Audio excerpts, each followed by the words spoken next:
Okay, can you hear me? It doesn't sound like there's a mic, does there? It's on, it's working. Okay, I'm not gonna worry too much. I'll talk loud. All right. Can we turn the lights down? What? Lights? Yeah, can you turn the lights down, Karen? Or off. Yeah, off. Be Just better. flick them all. Less heat. I had read just a little about James Young, and this man fascinates me. So I asked Heidi if she would do this presentation with me because nobody really had a lot of information. So he was in local papers for a long time through the years that he had his farms. His farms were called the Pride of Dauphin County, and he was dubbed the Farmer King because he kept 1,400 acres of farms so well maintained and clean. They were specimens of high art in farming. He had visitors to his farm from just about every county. He had visitors from Scotland, from the Barnard farm, and I looked it up, it's still in existence. Governors came to see him. He had visitors from remote states and territories in the Union and other distinguished men and women from every walk of life. So these farms, Lower Swatara was actually famous because of the James Young's farms. Nobility from Europe came to see farming in the highest order. The Duke of Sutherland visited and remarked that he had no idea there was such attractive land between the Atlantic and the Pacific.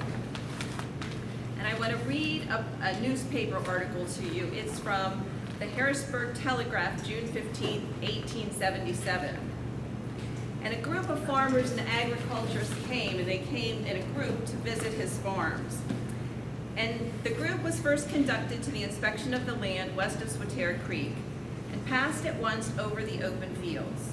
A glance convinced the practical farmer that he was in the midst of an operation where the great law of order was maintained with absolute will. In any pursuit of life where men are engaged, there must be manifested a mastermind or the operation will prove a failure. This is particularly demanded where labor is massed in men, for then someone must think, project, and lead in accomplishing results.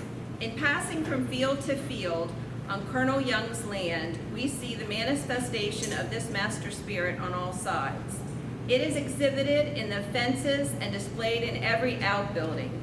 There's not a panel of fence on the estate in a dilapidated condition, and not a single post or rail unwashed by lime. As far as the eye can reach in all directions, straight lines of white pass in clear contrast through green clover and golden grain. In contrast with this, every outbuilding is painted from the huge bank barn, the noblest in the state, to the doghouse. There is not a piece of bare wood on the land except the treetops, because the trunks are also whitewashed. The economy of such a system can only be appreciated when it is practiced over the grain fields that were in splendid condition. Finer wheat, oats, and corn certainly do not wave their green tops above ground in the state. We will not attempt to describe the manner of cultivating these crops on this farm. The surface of the land is the cleanest we have ever seen, where it could be observed through the thick growing crops. There is an under drainage of more than 30 miles on this farm. On this land, there are 70 men consistently on the payrolls from the beginning to the end of farming season, exclusive of an additional force when harvesting. These men are worked in gangs at special service, one of the most important of which is that of gathering stones for building fences, which are erected and planned laid down by an engineering process and by a system of masonry which will render the work durable for a century of ordinary use. Such a thing as a loose stone in the lanes, fields, lawns, or yards of the farm is an object not tolerated here. And every stone, like every tool and piece of material having the proper place, and every employee knows precisely where that place is located. So that gives you an idea of the kind of farms we're talking about. And you'll hear, when we talk more about the farms specifically, you'll hear some of things of what people have said about those farms. This is a photo of James Young, and it was taken about 1883 when he was around 63 years old. But we're going to start in the beginning. James Young was born in July 25th, 1820 at Swatara Hill in Middletown. Does everybody know where Swatara Hill was?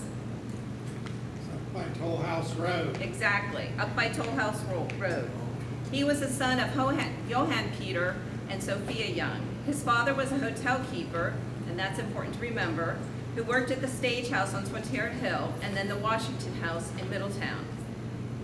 His grandfather, also named Peter Young, was from Berks County, and he was recognized as a lieutenant in the 4th Battalion Militia in the Revolutionary War. His maternal grandfather was David Attell, and there's lots of different spellings for that, who was a German immigrant who worked as a tailor and was also one of the commissioners appointed by the King of England to raise funds for St. Peter's Church here in town. In 1835, when James Young was 15 years old, he started work with his father in the hotel business at the Washington House. The first $100 that he made, he purchased a horse and ran a hack service between Middletown and Hummelstown. And a hack service is just like a relaxing ride from one place to another. He bought a second horse with his profits, and he continued with passenger and freight hauls between the two towns. In 1839, when he was 19, he saved enough money to purchase a canal boat, which he ran for 1 year between Hollidaysburg and Philadelphia. In 1840, he established a lumber yard in Middletown and then added coal and began furnishing lumber and coal to the Pennsylvania Railroad. This business endured over 26 years. In 1843, when he turned 23, he married Elizabeth Ann Redsecker of Elizabethtown, and they had 8 children. And I gave one of your handouts you have, we did genealogy just of his parents, him, and his children. So you have that to look at. James Young eventually bought the Washington House where he had worked, he and his father, and he bought an opera house. Both buildings are still standing today in Middletown. The opera houses then, it wasn't just for opera, because I couldn't quite wrap my head around, here's this kid, basically, who graduated maybe 8th grade, and yes, he was a smart man, he read a lot, he had good business sense, but I'm not sure why it just didn't seem like an opera house was something he would buy. But in those days, they were used for music, plays, theater, meetings, weddings, lectures, special events, or other family gatherings. So they were really more like an event place. The Opera House was listed at 112 to 114 Ann Street, where Catherine Street and Ann intersect. He owned several stores and houses in Middletown as well. And then this next slide is a picture of the Washington House. It's on the left. If you see where it says house over here, and this is standing. If I was standing in the middle, like the Ferry House, for the Middletown Area Historical Society, Ferry House is over here. I'm in the intersection going towards, if I was turned around, I'd be going towards Royalton. So it's the bottom of Middletown, and that's where the Washington House was. And the map was courtesy of Jack Still, and he couldn't come tonight, but in a way I'm glad, because I made him crazy till I could find the Washington House and the Opera House. But I finally found them. So James Young often fed his workers here at the Washington House. He had a head cook by the name of Catherine Wolfe, and he also built mule and horse stables behind the Washington House. And then this is the Washington House today, and I tried to get the same kind of picture. I'm not standing in the middle of the intersection, but that's the same view with Washington House there. And then this is the Opera House at 112 and 1114.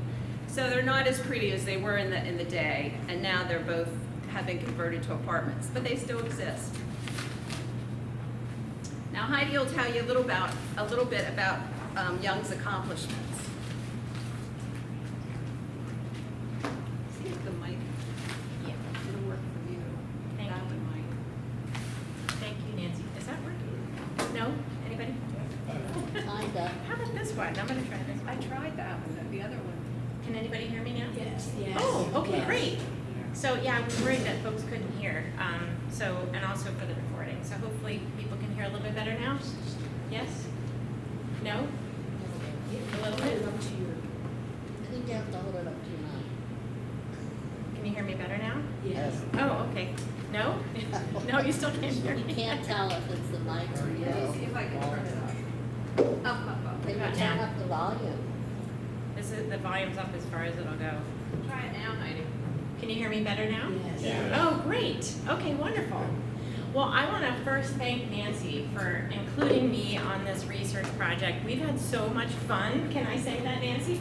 Fun driving around in the heat this summer, talking about James Young, who also has fascinated me for well over, 15 years at this point. Because being at Penn State Harrisburg and knowing that one of his farms is where Penn State Harrisburg is located has always piqued my interest. So we're going to talk a little bit more about Young's accomplishments, and then we'll talk about the farms. But I have to say that there were so many amazing achievements during his lifetime. He lived to be about 74, just shy of his 75th birthday. He was a business owner, lumber, coal, tobacco, pipes, limestone quarry, you name it. He was also an entrepreneur. He had stock in American Tube and Iron. He was a farmer, started buying up a lot of land around here that was contiguously owned around 1858. He was president of banks in the financial circles of his time. People described him as having sound judgment. He was an honest and decent man. How many people do you hear that about these days today? And I want to make a personal note too that my husband is from Berks County, and James Young's paternal grandfather lived near Sinking Springs. So if anybody's familiar with Berks County, a little shout out to the Berks County folks. So we're going to jump into some more specific information. In 1840, he established a lumber yard and then a coal yard in Middletown. And then not that long after, he purchased a limestone quarry. And Nancy, kudos to her, drove down to Lancaster last week trying to find this quarry because I thought it was near me because I live in Lancaster County. And nope, Lehman Place wasn't something that we could find, even though Nancy did try to talk to a whole bunch of people. The problem was there were so many Lehman Places. Yeah. You know Paradise, Pennsylvania? Everything's Yeah. called Lehman Place. The firehouse, Right, you find a lot a of gas the same. station, and the big quarry down there, Alan Moyer's, they had no idea.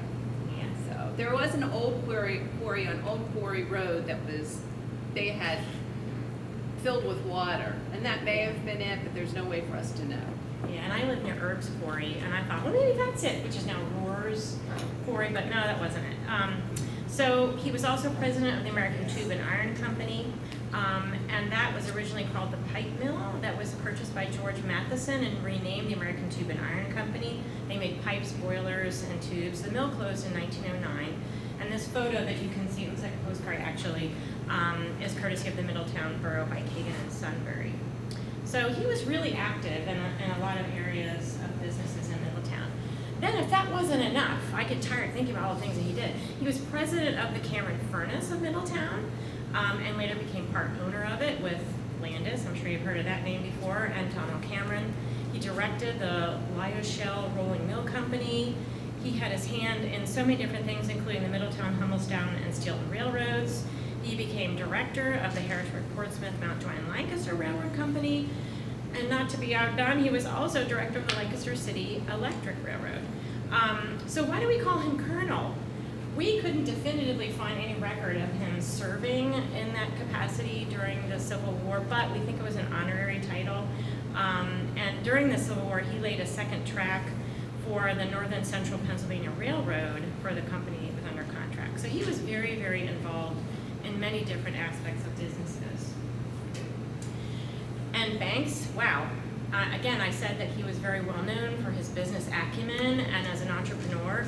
So he was director of more than 5 different companies. And by 1892, he was a millionaire. So he had accumulated a lot of wealth. Remember, he started out, as the son of a fairly, stable, I don't know if I'd say wealthy family, but he really knew what to do and how to build his capital over the years.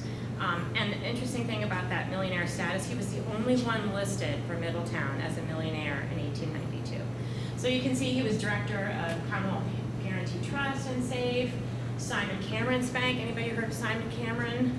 Yeah, there's a Simon Cameron house in Harrisburg. And he was such a good, close friend of Simon Cameron's that he named one of his sons Simon Cameron Young. And then he was director of just lots and lots of other banks, especially in the Harrisburg area. Anybody recognize this on the left? You go there for lunch? I've been there many times. This is the Brownstone Cafe. We all know that. It's such an icon in Middletown. So he helped organize this, which was the Farmers Bank in 1882, where Brownstone Cafe is still currently located. Can you still hear me okay with the audio? Okay. So using a capital stock of 50,000, and it was the only bank in town for many, many years. So the picture on the left shows Brownstone Cafe, and then on the right, the man that's standing in the front here with the long jacket, that's actually his son, Simon Cameron Young, around in 1904. And again, photo credits to Middletown Borough by Kagan and Sunbury. And I think I'm going to turn the podium back to Nancy at this point. That's okay.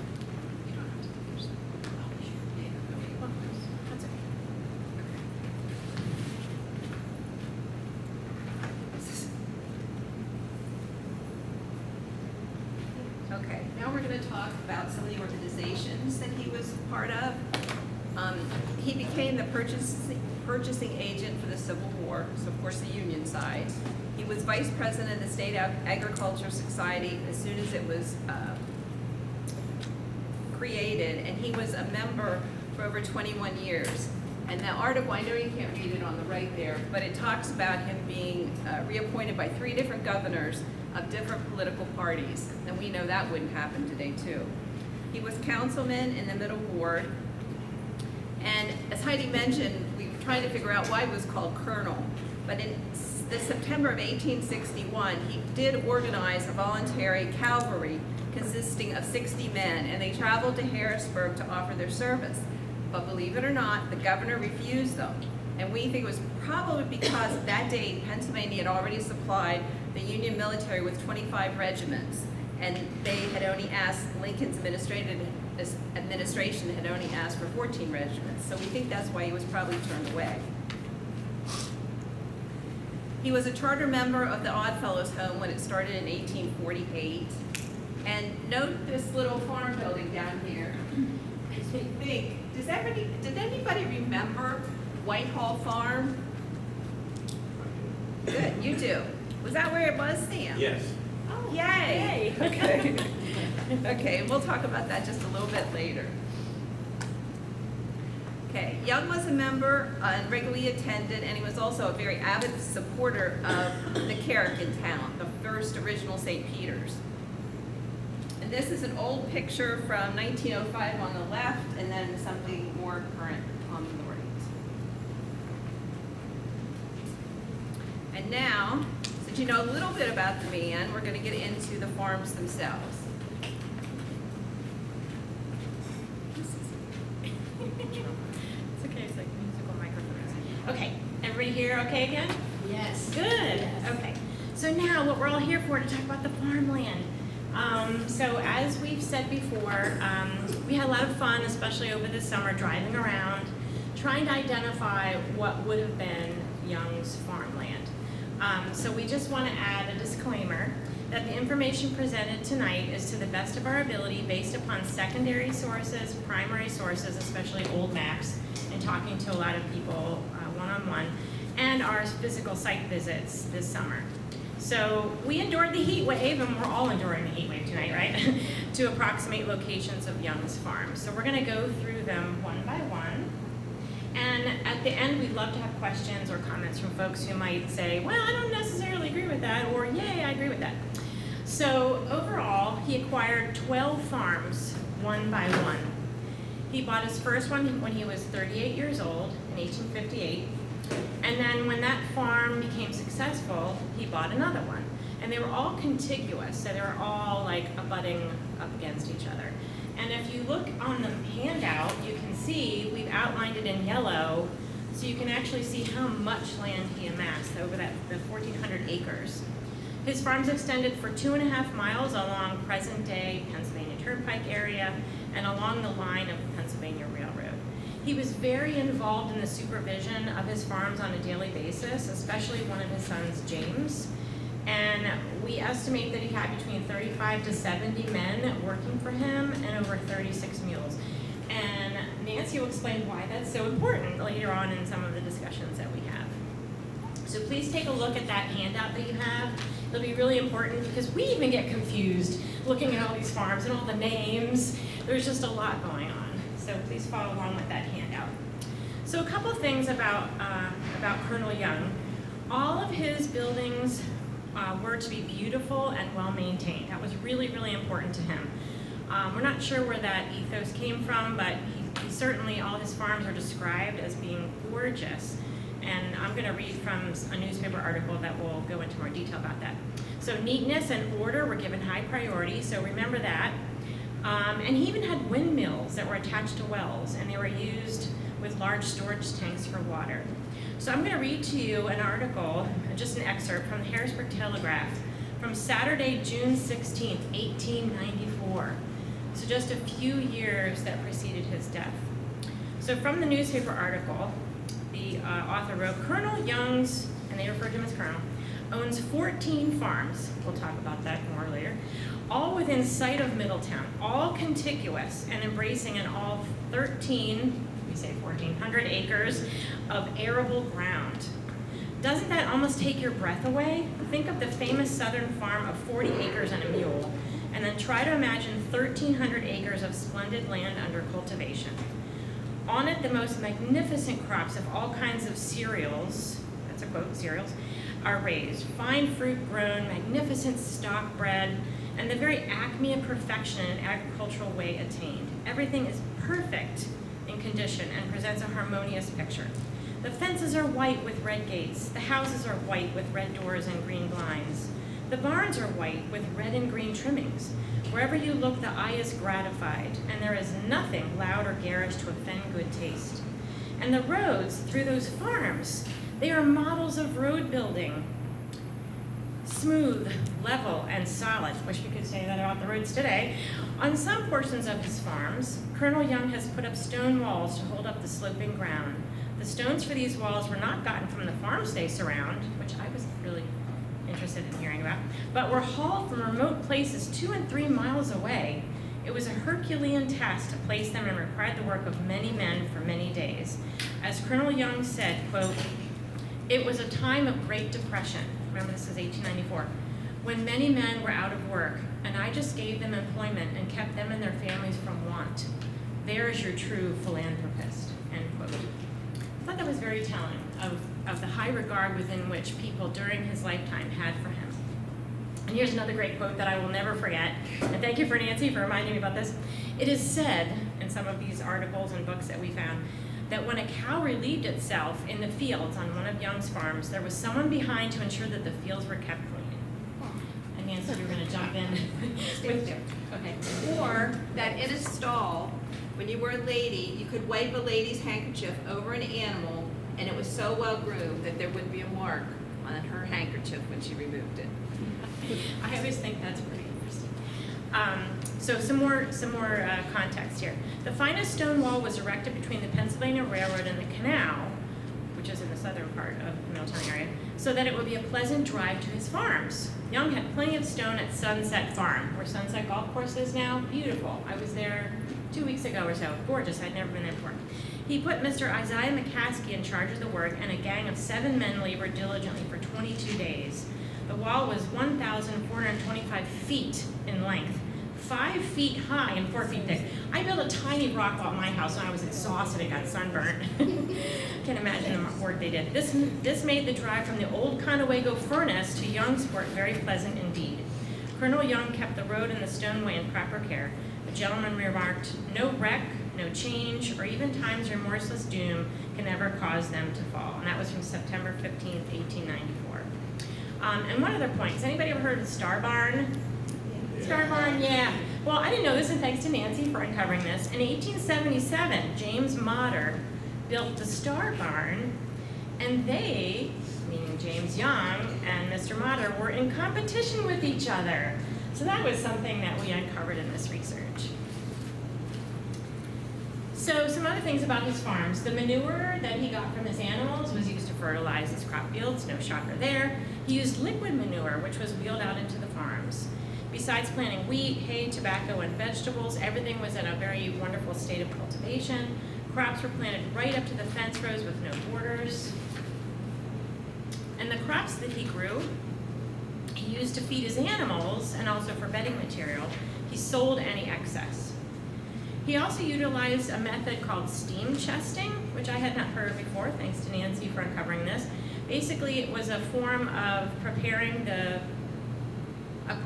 introducing moisture into the grain to feed the animals. And he built a chest that was 8 feet long and 4 feet deep, and then wheeled it into a house inside boilers to make a mash for the livestock. And this was done daily. So much work compared to what we do today. And I think I'm gonna turn the slides over back to Nancy. She's the farm expert. You say that, and it makes me nervous. If there's real farmers here, we're gonna look stupid. Okay. His livestock, he always had high quality breeding that he used with his animals. He raised both dairy, Alderney and Jersey cows, and then he also had beef cattle. He raised pigs, Chester Whites and Berkshires, sheep, Southern Down, and chickens, Plymouth Rock hens, and there's a picture of some of those stock. They were all raised or purchased and were registered, and he could actually tell the lineage. If somebody said, that pig over there, he could say the lineage and the certification of that pig. And I hope this is true. I looked this up, but it said the Alderney cattle are now extinct. They came from an island. So does anybody have that kind of cattle? No. Okay. They say they're now extinct, and most people buy Jersey cows. That his Alderney cows were the glory of James Young's farms, and he won prizes whenever they were entered into contests. Milk and butter were prized, and he sold tons of it in Middletown and also shipped out. Okay, now remember, Young bought his first farm in 1858. And he grew, we pulled these statistics from a lot of the history of Dauphin County. We pulled it from newspaper articles. So these were just some of the numbers and the plentiful crops that he did grow. He had corn, he grew 350 acres of it, and he used it all for his farms for feed. Grass, I'm not sure if it's alfalfa, probably. He grew 360 acres of it to feed his livestock, and then sold the rest in hay to others. His cows were fed corn and hay. Wheat and oats. He sold 6,000 bushels of wheat in 1 year and 250 acres in oats. And he raised enough straw for the bedding needs of his livestock. His cattle, early on in about the 1860s, he had 70 cattle. They were valued at $100 to $1,000 each. In the winter of 1882, now this is 20 years later, he had 294 steers. The milk production he did was over $5,000 worth of milk. Then that came out, I figured it out, it came out to about 1,736 gallons, and they were sold to the dairies in Middletown. Now, none of this made sense to me, even though both my grandfathers were farmers. I never worried about the acreage or how much crops they brought in. So I asked my uncle, and he said in the 1960s, my grandfather's cows brought about 300 to 400 each. And he had lower milk production than James Young had, but yet he was one of the highest milk producers in the state. So I think what they were trying to say is, wow, this guy could actually increase yardage and profits in his crops. He was self-sustained. As we said, he used manure on his farms. He used the crops to feed his livestock. In one newspaper article, it said, and that was actually in the year of his death, that his corn ears were 12 to 14 inches in length.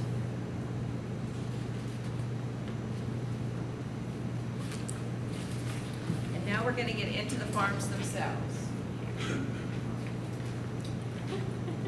She said finally. All right. So again, we call your attention to the map that you have there. And this is actually from 1875. So what's missing from this map? In the Susquehanna River, two things. Anybody want to take a guess? HIA, Harrisburg International Airport's not there.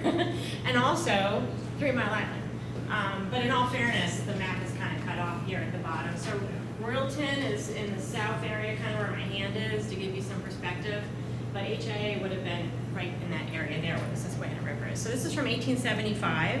And we're gonna show you drawings of each farm that we have and a photo of what exists today in the present day site, as much as we could determine.